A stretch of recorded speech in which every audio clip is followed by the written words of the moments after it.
First ever factory outlet Mukunda jewellery KPHB Kothapet Khammam Somajiguda Hanamkonda. నమస్తే రమ్మగారు. నమస్తే జయ. రమ్మగారు, మన గురించి మనం ఏం తెలుసుకుని ఉండాలండి? మన గురించి మనకు అన్నీ తెలియాలి జయ. అన్నీ తెలియాలి కదా. మన శక్తియుక్తులు, ఆ, మన బలాలు, మన బలహీనతలు, మన భయాలు, మన అనుమానాలు అన్నీ తెలియాలి. ఖచ్చితంగా తెలియాలండి. మనమేంటో మనకి తెలియాలి. ఆ, నాకేం కావాలో నాకు తెలిసి ఉండాలి కదా. ఇప్పుడు అన్నం తినడానికి కూర్చున్నాం అనుకో జయ, ఆడు వడ్డిస్తున్నాడని తింటాము మనం. మనకి కొన్ని టేస్ట్లు, ఇష్టాలు, అవి ఉంటాయా? రుచులు కావాలనే తర్వాత feelings. మన పొట్ట తాలూకు సైజు, అంత Size. సైజా ఇంత సైజా ఇంతే ఉందా ఇది ప్రధానం. సైజు. దీంతో పాటు మన అరుగుదల, మనకు అది ఎంత మటుకు సూట్ అవుతుందో తెలియాలిగా. ఎంత మటుకు అన్నీ తెలుసుకోవాలి జయ. మనం ఏంటంటే చాలాసార్లు మనని గురించి మనం చాలా ఎక్కువ ఊహించుకుంటాం, అదొక సమస్య. మనం చాలా తక్కువ, మన వల్ల కాదని ఏమీ చేయకుండా కూర్చుంటాం, అది ఇంకో సమస్య. రెండు సమస్యలే. అబ్బో ఇవన్నీ నాతోటి కాదబ్బా, ఇవన్నీ ఎవరు చేస్తారు, అబ్బా మళ్ళీ ఇంకా పని చేయాలా, ఈ పని ఎవరు చేస్తారు, ఇంతెవరు చేస్తారు, నా వల్ల అంత కాదు, మనతోనే అంత కాదు, ఇవే. అలాగే గెంటుతూ చేస్తాం, నిజంగా వెళ్తే చేసేస్తాం. కానీ నా వల్ల కాదబ్బా, బాబు ఇంత పనే నేను చేయలేను. మా చిన్నప్పుడు మా బావ చెప్తుండేవారు, పెరుగాను అబ్బా ఏంత అండక ఇంత అన్నం పెట్టేసావు, పెరుగాను ఎక్కువైంది ముందు తినేవే అంటుండేవారు. ఎంత ఎక్కువైందో చూపించారు, ఇంత ఎక్కువైంది, అది ముందు తినేసి ఇప్పుడు నీది నువ్వు తిను. అయిపోయే బాగుంది. ఎప్పుడు ఆయన రెగ్యులర్ డైలాగ్ అదే ఉండేది, ఎక్కువైంది ముందు చేసేయాలి. ఎప్పుడు కూడా ఆడవాళ్ళకి తమ శక్తియుక్తలు, బలము తెలిసి ఉండాలమ్మా. నేను ఇంతే చేయగలను అని ఎప్పుడు అనుకోకూడదు. ఇంతే చేయగలిగితే నేను ఇంతే, నా వల్ల కాదు అంటే నువ్వు అక్కడ ఆగిపోతావు. ఆగిపోయావంటే దొరికిపోతావు. దొరికిపోతే ఇంకేముంది, ఇంకేం లేదుగా. అంతేగా. కానీ మనకి ఇంకేమీ లేదు, ఇలాగే ఉందాము, ఇలాగే కట్టుబానిసలాగా పడుందామని మనం అనుకోగలమా? పోనీ మనమే అడగే అనుకుని ఎటగొట్టం ఉన్నామనుకో, ఎవరినైనా స్వేచ్ఛా విహంగాలు చూస్తే మనకు మండిపోతూ ఉంటుంది. వీళ్ళు అన్నీ చేసేస్తున్నారు, మనమేమిటి ఇలా చచ్చుపద్దెమలా ఉన్నాం అనిపిస్తుంది. ఈ చచ్చుగా ఉండడానికి కారణము ఎక్కువ భాగం మనమేనని మనం నమ్మం, కానీ అక్షరాల అది నిజం. మనం చచ్చుగా చేతకాకుండా, ముందుకెళ్ళలేకుండా, ఏదో పనికిమాలినతనంగా అలా ఉన్నాము అంటే మనం ఏం చేస్తామంటే వీటన్నిటికీ కారణాలు చుట్టుపక్కల వాళ్ళని చేస్తాం. మా అమ్మ నాన్న అలా పెంచారంటాం, మా ఆయన అలాంటి వాడంటాం, మా అత్తగారు రాకాసి అందుకే నేను ఇలాగున్నానంటాం. లేకపోతే ఇవేమో కుటుంబాలు, ఆఫీసుల్లో మన పైవాళ్ళు, మా టీమ్ లీడర్ ఇలాంటి వాడు, లేదా మా ఆఫీసర్ అలాంటి వాడు, మా హెచ్ఎం ఇలాంటిది, అందుకే నేను ఇలా ఉన్నాను. ఏమీ కాదు, అది 50% కూడా కాదు. ఒక 30-40% పరిస్థితులు ఉంటాయి, మిగిలినది మనమే. మనని మనం రెడీగా ఉంచుకుంటే పరిస్థితులు 30-40 కదా. మెల్లిగా ఒకటి తోస్తావు, 10% వెనక్కి తోస్తావు దాన్ని. తర్వాత నీదే ముంచే ఈ పై చేయి అవుతుంది. ఓకే, అవును. ఈ పాయింట్ అయితే రెండోది ఇంకోటి ఉంటుంది. నన్ను నేను చాలా మిస్ ఇండియాగా ఊహించుకుంటాం. మన సౌందర్యం, మన తెలివి, మన సమర్థత మనకు వచ్చినంత ఎవరికీ రాదు, మనకు తెలిసినంత ఎవరికీ తెలియదు. మనం ఏం చేస్తే అదే సూపరు, మనదే మందే. నేను చేసింది సరే కరెక్ట్ ఉంటాయి కదా. ఉంటాయి. అందరికీ కొంతమంది ఉంటారు జయ, ఒక్కొక్కళ్ళకి ఒక్కొక్క రకం అనమాట.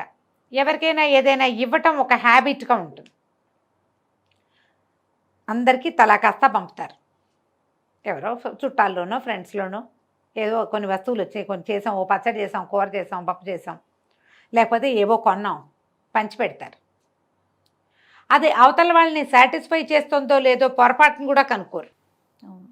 అవతల వాళ్ళు మొహమాటంగా చెప్తున్నారా నిజంగా చెప్తున్నారో తెలుసుకోరు. పంచటం మా యొక్క హ్యాబిట్ అనుకుంటారు. ఎందుకు వాళ్ళకి నచ్చింది, ఎందుకు ఆ పనులు, ఇదో గోల. అక్కడి నుంచి అవతల వాళ్ళకి సలహా చెప్తాం, అందరికీ సలహాలు చెప్తాం. అవతల వాళ్ళు తీసుకుంటున్నారో లేదో నీకు విధానంలో కనపడుతుంది, అది ఆలోచించాం. ఈ రెండు సమస్య, ఇది కూడా ప్రాబ్లమే. అక్కడి నుంచి ఏదైనా పనికి అన్నీ నేను చేసేస్తా అంటాం. నేను చేస్తాను, నేను చేసిస్తాను, నేను చేసి పెడతాను, నేను ఉంటాను, నేను వచ్చేస్తాను, నేను నిలబడతాను. ఎన్ని ఎలిమెంట్స్ ఉంటే మనం చేయగలము జయ. మరి ప్రతిసారి చేయగలుగుతామా? చేయలేం కదా. పోనీ దానికోసం చాలా కష్టపడుతున్నాం అనుకో, తగిన విలువ లభించట్లేదని ఫీల్ అవుతాం. మనకి విలువ లభించని చోట సహాయాలు చేయొద్దు, లేదా విలువ ఆశించకుండా ఉండు. పోనీ చేసి ఆశించొద్దు.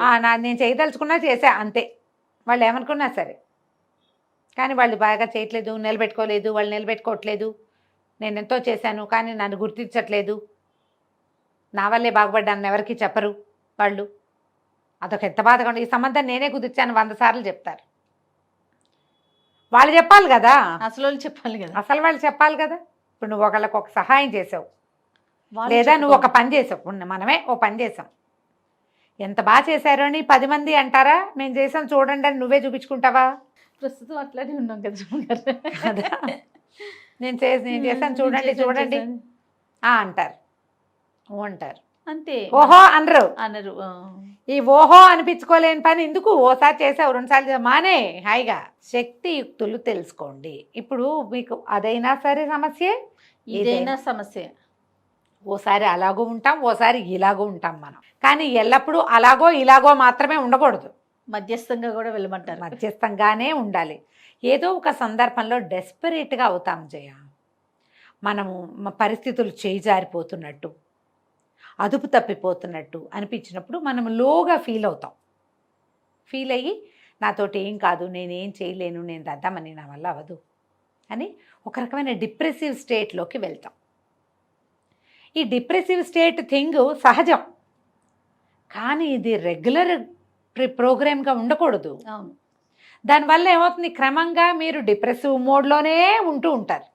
అది మీకు మంచిది కాదు, మీ ఆరోగ్యానికి మంచిది కాదు, మీ ఫ్యామిలీకి, మీ సమాజానికి అసలు మంచిది కాదు. డిప్రెసివ్ మోడ్లో ఎప్పుడు అన్నిటికీ ప్రతిదానికి డీలా పడిపోవటం, ప్రతిదానికి మొహం వెళ్ళాడేయటం, ప్రతిదానికి ఏడ్చి మొత్తుకోవటం, మోటివేట్ అవ్వకపోవటం, ఇది మంచిది కాదు.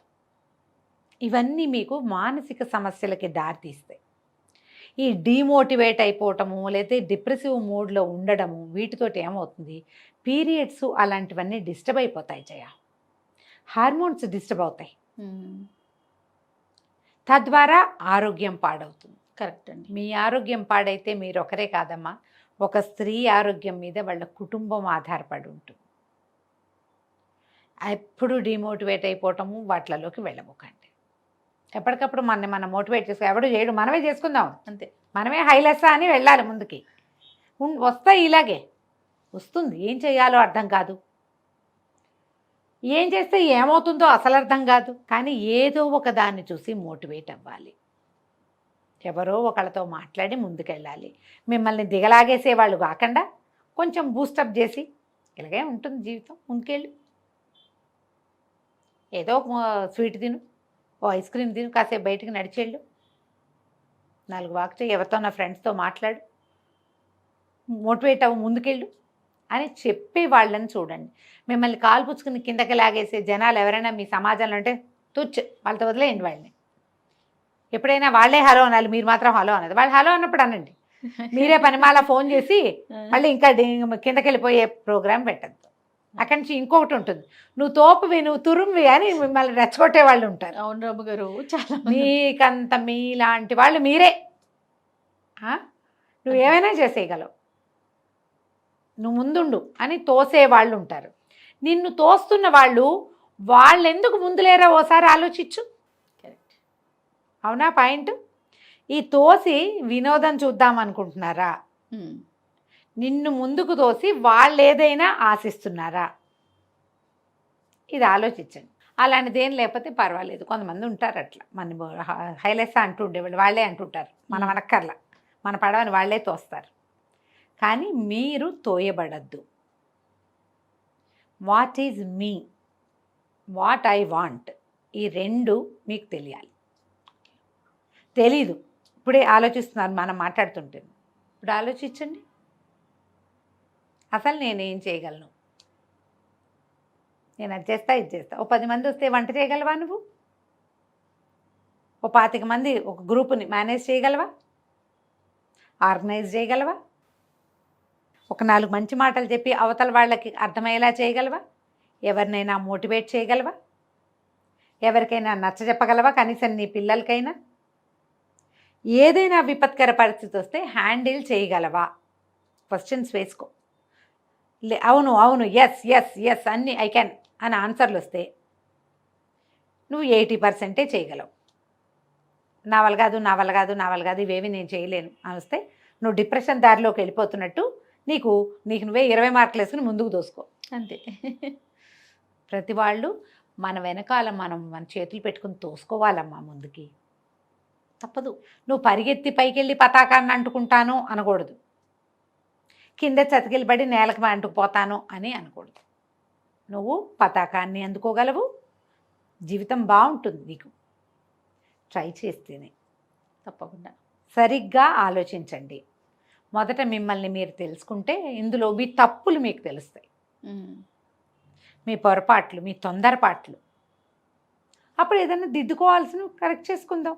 మీరే ఒక టీం లీడర్గా ఉండొచ్చు కదా ఒక సంస్థకి. ఇప్పుడు నువ్వు CEO ఇక్కడే ఉన్నావు, అప్పుడప్పుడు నీకు కూడా కరెక్షన్స్ అవసరపడతాయి కదా. 100% అవసరం రమ్మగారు. ఈ కరెక్షన్ వల్ల 99 కాదు 100% అవసరం. ఈ కరెక్షన్స్ వల్ల ఏమవుతుంది, సంస్థ ముందుకెళ్తుంది, అంతే. నీతో పాటు ఉన్న గుంపంతా ముందుకెళ్తుంది. వాళ్ళలో ఎవరికైనా ఇంకో 10,000 జీతం ఎక్స్ట్రా ఇప్పించగలిగితే అంతకంటే ఏం కావాలి కదా.